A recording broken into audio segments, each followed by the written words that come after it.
Atos insanos, sem lógica, assassinos, traficantes, corruptos são soltos para voltarem às ruas e ao poder. Deputado que combate a corrupção é caçado. Ministro da Justiça ameaça e enquadra a liberdade das redes sociais.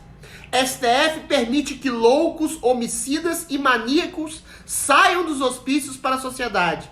A elite política brasileira enlouqueceu. O poder lhe subiu a cabeça. E nós, brasileiros, estamos presos nesse hospício.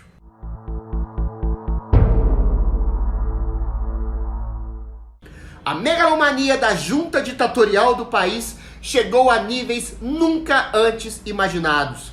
A semana começou com um vídeo inacreditável do Flávio Dino ameaçando de maneira direta e truculenta os representantes das redes sociais caso não se adaptem às normas ditatoriais de remoção e censura prévia sonhadas pelo governo, que não existem em nenhum país democrático do mundo.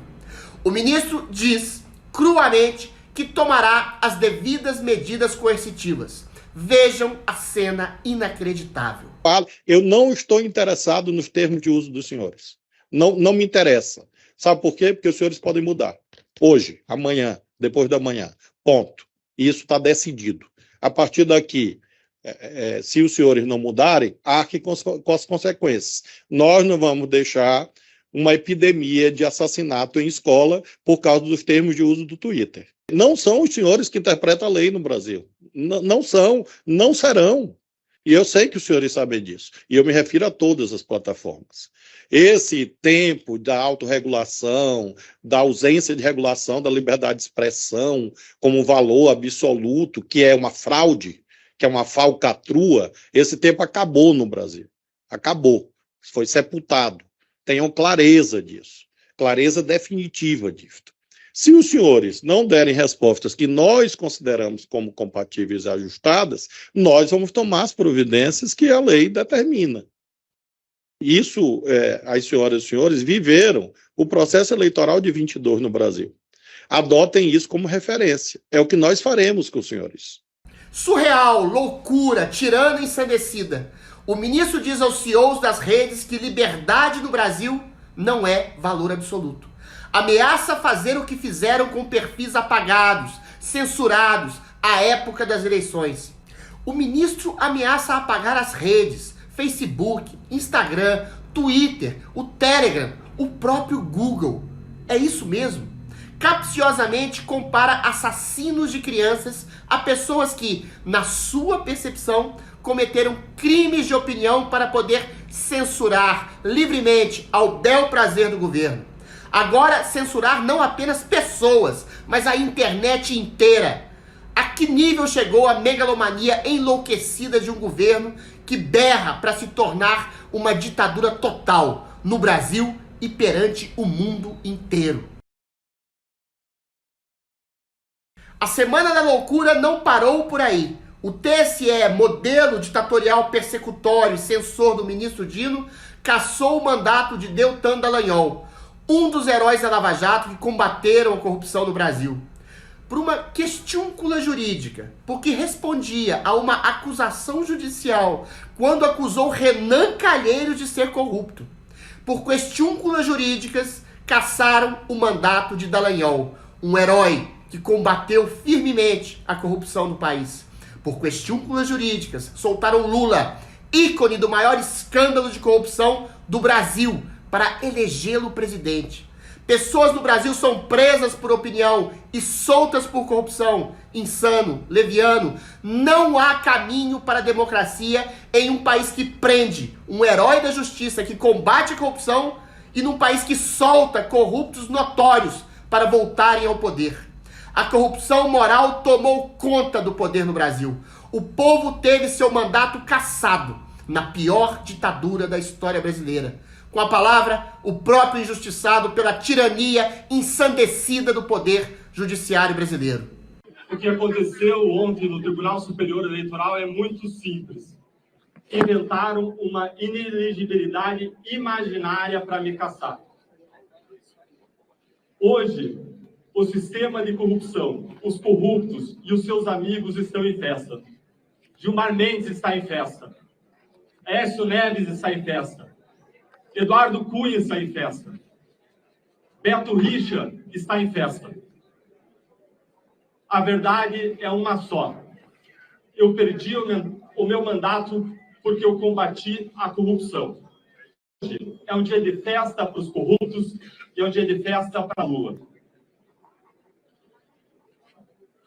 A Lava Jato, em algum momento, despertou uma nova esperança em todos nós. A esperança de que tudo podia ser diferente. E essa esperança guiou esses parlamentares todos que vocês estão vendo aqui unidos por uma causa. A causa da justiça e a causa da liberdade. Agora, o que nós vimos com o passar do tempo foi um sistema se recolocando, se reconstruindo e se vingando. Se vingando primeiro com a anulação das condenações, com a formação da nova figura dos descondenados como Lula. E em seguida nós vimos um sistema retalhando contra quem cumpriu a lei, contra os agentes da lei, contra quem ousou combater a corrupção no Brasil. Insano, louco, mas essa loucura tem método.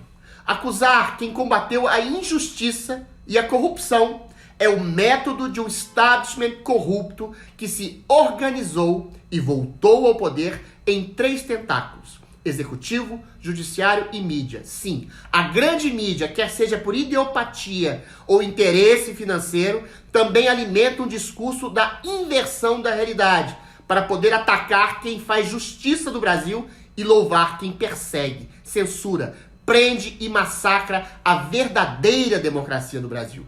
Vejam o discurso dessa senhora na CNN e segurem a vontade de vomitar. Essa é a última foto e estes são os que andam com Deltan Dallagnol no seu último dia na política. Por fim, antes de jogar a bola para todo o meu time aqui, o deputado agora cassado, Deltan Dallagnol, fez uma espécie de convocação para que as pessoas fossem às ruas e voltou a fazer ataques brutais às instituições. Eu sempre cito a entrevista do Fábio Sais Silva, ele é um estudioso do caso. Ele aponta este homem como a raiz inaugural dos atos que culminam no 8 de janeiro. Vem de um tweet de Deltan, a primeira grande massa de ataques às instituições e aos tribunais superiores, em especial ao Supremo. Ele volta a ofender ministros, e de novo, isso é ofensa, né? Ele volta a ofender as pessoas que o julgaram, ele ataca Gilmar Mendes, Alexandre de Moraes que sempre foi um fiel da balança, muito mais pró do que contra a Lava Jato. Diga-se o que é, fato é isso. Apesar de você ter a sua opinião, o fato é esse. Olhem o absurdo ensandecido. A mulher diz que é um fato, e não uma opinião deformada dela, que Deltan tenha atacado as instituições, porque criticou ministros que comungam com a ditadura. A mulher diz que Deltan seria mentor intelectual das invasões do 8 de janeiro. Por quê? Porque criticou a injustiça persecutória, censora e repressora do Supremo Tribunal Federal. A mulher apoia e endossa a ditadura brasileira travestida de democracia.